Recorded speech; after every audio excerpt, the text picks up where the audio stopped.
ഈ തദ്ദേശ തെരഞ്ഞെടുപ്പിൽ പലയിടത്തും ഇഞ്ചോടിഞ്ച് പോരാട്ടമാണ് നടന്നത്. തെരഞ്ഞെടുപ്പ് കഴിഞ്ഞതോടെ ഇനിയുള്ള നീക്കങ്ങൾ ഓരോ മുന്നണിക്കും ഭരണം ഉറപ്പിക്കാനുള്ളതാണ്.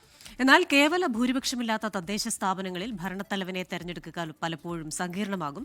ഇങ്ങനെയുള്ള സന്ദർഭങ്ങളിൽ എങ്ങനെ ഭരണത്തലവനെ തെരഞ്ഞെടുക്കും? തിരുവനന്തപുരം കോർപ്പറേഷൻ ഉദാഹരണമാക്കി നമ്മുടെ മനീഷ് മഹിപാൽ തയ്യാറാക്കിയ ഒരു എക്സ്പ്ലെയിനറിലേക്ക്. കേവല ഭൂരിപക്ഷമില്ലാത്ത തദ്ദേശ സ്ഥാപനങ്ങളിൽ അത് കോർപ്പറേഷൻ ആണെങ്കിൽ മേയറെ, മുനിസിപ്പാലിറ്റി ആണെങ്കിൽ ചെയർമാനെ, ഗ്രാമപഞ്ചായത്ത് ആണെങ്കിൽ പഞ്ചായത്ത് പ്രസിഡന്റിനെ എങ്ങനെ തിരഞ്ഞെടുക്കാം? ആകെയുള്ള സീറ്റുകളിൽ പകുതിയിലധികം സീറ്റുകൾ ഉണ്ടെങ്കിൽ സ്വാഭാവികമായും മറ്റ് സങ്കീർണതകളില്ലാതെ ആ മുന്നണിക്ക് സ്വതന്ത്രമായി മേയറെ തിരഞ്ഞെടുക്കാം, അല്ലെങ്കിൽ ചെയർമാനെ തിരഞ്ഞെടുക്കാം. ഇവിടെ സീറ്റുകൾ കൂടുതലുണ്ട്, ഭൂരിപക്ഷമുണ്ട്. പക്ഷേ കേവല ഭൂരിപക്ഷമില്ലാത്ത സന്ദർഭങ്ങളിൽ എങ്ങനെ മേയറെ തിരഞ്ഞെടുക്കാം എന്നതാണ്. തെരഞ്ഞെടുക്കപ്പെട്ട അംഗങ്ങളിൽ ആർക്ക് വേണമെങ്കിലും നോമിനേഷൻ കൊടുക്കാം. സ്വാഭാവികമായും രാഷ്ട്രീയ പാർട്ടികൾ അവരുടെ മുന്നണിയിൽ നിന്ന് ഒരാളെ തിരഞ്ഞെടുത്തേക്കാം. ഉദാഹരണത്തിന് തിരുവനന്തപുരം കോർപ്പറേഷൻ എടുക്കാം. തിരുവനന്തപുരം കോർപ്പറേഷനിൽ ആകെയുള്ളത് 101 സീറ്റുകളാണ്. ഇതിൽ 51 NDA, 29 LDF, 19 UDF, മറ്റ് സ്വതന്ത്രന്മാർ.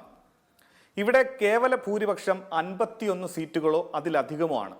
ഏറ്റവും വലിയ ഒറ്റക്കക്ഷിയാണെങ്കിലും NDAക്ക് ഇവിടെ കേവല ഭൂരിപക്ഷമില്ല. അതായത് സ്വതന്ത്രമായി ഒരു മേയറെ തിരഞ്ഞെടുക്കാനുള്ള സീറ്റുകളില്ല.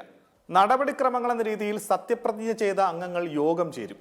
തിരുവനന്തപുരം കോർപ്പറേഷൻ ഉദാഹരണമാക്കുമ്പോൾ ഏറ്റവും വലിയ ഒറ്റക്കക്ഷിയായി NDAയും മറ്റു മുന്നണികളും സ്വാഭാവികമായും സ്ഥാനാർത്ഥികളെ പ്രപ്പോസ് ചെയ്തേക്കാം. ഇതിനെ ഒരാൾ പിന്താങ്ങും. പിന്നീട് ഓപ്പൺ ബാലറ്റിലൂടെ തെരഞ്ഞെടുപ്പാണ്.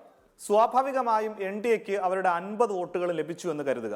മറുവശത്ത് 29 വോട്ടുകളുള്ള LDFും 19 വോട്ടുകളുള്ള UDFും മറ്റ് സ്വതന്ത്രന്മാർ 2 പേരും ചേർന്ന് ഒരാൾക്ക്, അതായത് മറ്റൊരാൾക്ക് വോട്ട് ചെയ്യാൻ തീരുമാനിച്ചാൽ ഇവിടെ NDAക്കുള്ള 50 എന്ന വോട്ട് നിലയിലേക്ക് മറ്റുള്ളവരും എത്തും. അതായത് തിരുവനന്തപുരം കോർപ്പറേഷനിൽ 50-50 എന്ന രീതിയിൽ മേയർ സ്ഥാനാർത്ഥിക്കുള്ള വോട്ട് നില തുല്യ നിലയിലേക്ക് എത്തും.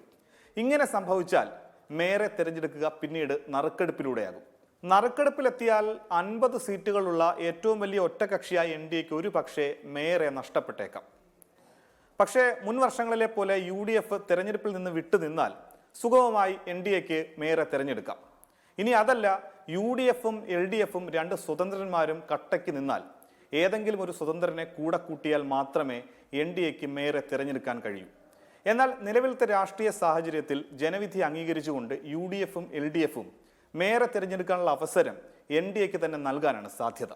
ലോകത്തെവിടെയായാലും ഏത് സമയത്തും 24 വാർത്തകളും ഓഗ്മെന്റഡ് റിയാലിറ്റി പാക്കേജുകളും എക്സ്പ്ലെയിനറുകളും വിശദമായി കാണാൻ ഞങ്ങളുടെ യൂട്യൂബ് ചാനൽ നിങ്ങൾക്ക് സബ്സ്ക്രൈബ് ചെയ്യാം.